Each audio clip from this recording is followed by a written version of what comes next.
So, I heard you want to go to Vegas. Well, here's some things you might want to know before you go because Vegas is no joke. Vegas will eat you up and spit you out in terms of like spending money. What? So, listen, I just want to help you be a little more prepared before you go spend all your money in Vegas and go home crying to your mama. No, just take that part out, not to your mama. So, if you want to know how to go to Vegas and avoid the scams and the tricks and the traps, keep watching. The first thing about going to Vegas is being really particular about where you want to stay. Of course, most first timers want to stay on the Strip because, I mean, that's where the action is, of course. Like, I've been there a million times and I still like staying on the Strip because, I mean, it's just a lot of fun and everything's right there. Food's there, entertainment's right there. Like, you don't really have to go too far. So I totally get about staying on the Strip. But if you want to save some money and possibly save on resort fees, I would advise you to just stay off of the Strip. My next tip for Las Vegas is to, actually, I addressed this in my previous video about Florida, but it's the same with Las Vegas. Like, every night you don't have to go to like the most expensive place to eat. Like, find places, like, believe it or not, other people live in Las Vegas. It's not just the Vegas we know to go and play and have fun. Like, there's actually neighborhoods, there's places to eat, there's Walmart, just like anywhere else. So I would say maybe find a few nights to either go out to just a normal mom and pop place or somewhere off the Strip. There's In-N-Out real close by the Strip, but it's like off. You can do that. Just find some cheap food to eat, like, so you're not dining in these freaking hotel casinos and all the buffets and spending all this money every single night you're there. Another option is if you have a mini fridge in your room, you can always go and buy groceries to put in your mini fridge, and then that way, you know, you'll have something to eat there too and snack on during the day, so you're just not excessively spending at all these stores and shops and things like that. You are a liquor drinker, as am I. Do not. Let's see where we start. Okay, so these free drinks that you get while you're playing the slot machines, they can be very watered down. So you might have a few drinks and wonder, why aren't I filling any of my drinks yet? You know, blah, blah, blah. It's because their drinks are watered down.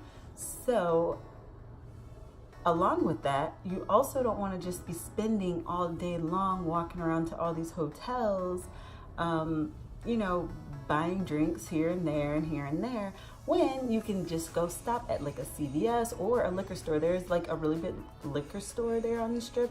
Buy your liquor there and like just buy like a Coke or a soda, Sprite, whatever you like to drink, and drink some of it or pour some of it out and mix your drink in there. You can carry that around in your bag all day and like sip. I would highly suggest doing that instead of keep paying for drinks all day long and all night long. And plus you get a nice little buzz while you walk around the Strip. So, I mean, perfect, right? Let's see.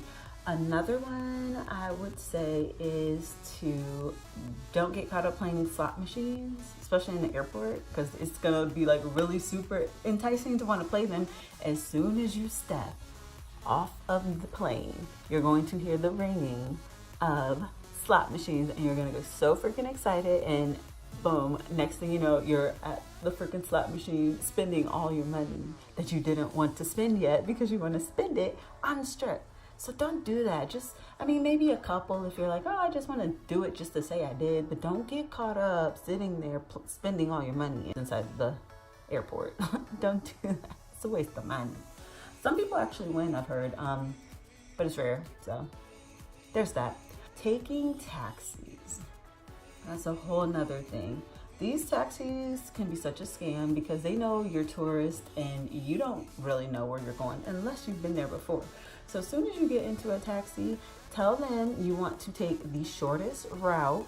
Don't let them take you on the freeway unless you are on one of the hotels that are like farther down the Strip. Like, they may have to use the freeway, but in most cases they don't have to use the freeway. They literally just do that to rack up more miles so you can pay them more.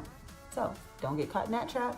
Get in that taxi like you've been there before and like you know what you're doing, so you don't get caught in that trap. Don't trust these promoters. Don't trust none of these people who come up to you in the streets and you're trying to like sell you stuff or give you stuff, or like, no, just don't do that, because there usually is a scam. Don't take any of that. Just avoid all that. Anybody who randomly comes up to you asking you for something or wanting you to do something, just tell them no and keep right on moving. Let's see. Another tip I can give you for being in Las Vegas is ask for upgrades when you're at your hotel. I mean, they can only tell you no. Just ask for an upgrade. Sometimes they'll take a tip. Sometimes they don't. But ask if they have any complimentary upgrades, and they'll let you know if they do or if they don't. And, you know, from there, maybe you can get a better room, or maybe you can get a room with a view, or, you know, whatever. But all you have to do is ask. They only can say yes or no, and just be polite. Like, I'm sure all day long dealing with people, they get super rude people, and, you know, just be nice and polite and ask them, hey, is there any, like, you know, free or complimentary upgrades that I may be able to receive while I'm, you know, staying here? And they will gladly tell you yes or no. Super easy. Like, I'm chatty, so I chat people up, and I've learned how to get what I want. Just being nice and being chatty and friendly. It works, guys. It works. For the sites that can sell you like discount tickets, but just make sure that they're legit, because there's really no reason to pay full price for like these shows and things like that, unless it's like one of those shows that, you know, every single time you hear or see about it, it's like completely sold out. Like, that might be a little bit of a different case, but if not, that's what I would say do. Go to Vegas, have fun, just like keep track of your money. That's like one thing, like keep track of your spending and what you're doing. I would suggest not renting a car, especially if you're staying on the strip, because there's a lot of, you can't drive on that main strip, so you have to go like around and then find parking. And from what I hear, I haven't been back in a couple of months, but parking is getting really bad for the fees, which I think I might have talked about this in another one of my videos about Miami. But yeah, the parking's getting really bad with the fees. I would suggest Uber or Lyft, because they shouldn't cost that much. You're literally going from like here to there. Or, I mean, they have the taxis too, but I like Lyft personally. It's my personal favorite. And I'll leave the link down below for my Lyft, and I believe it'll give you a discount if you want to use that.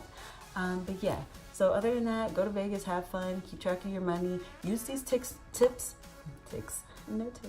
use these tips and tricks to help you navigate being in Vegas a little bit better, and help you save money and maximize your time in Las Vegas, Nevada. Win lots of money, have fun, and travel often. I'll see you guys next video. Bye.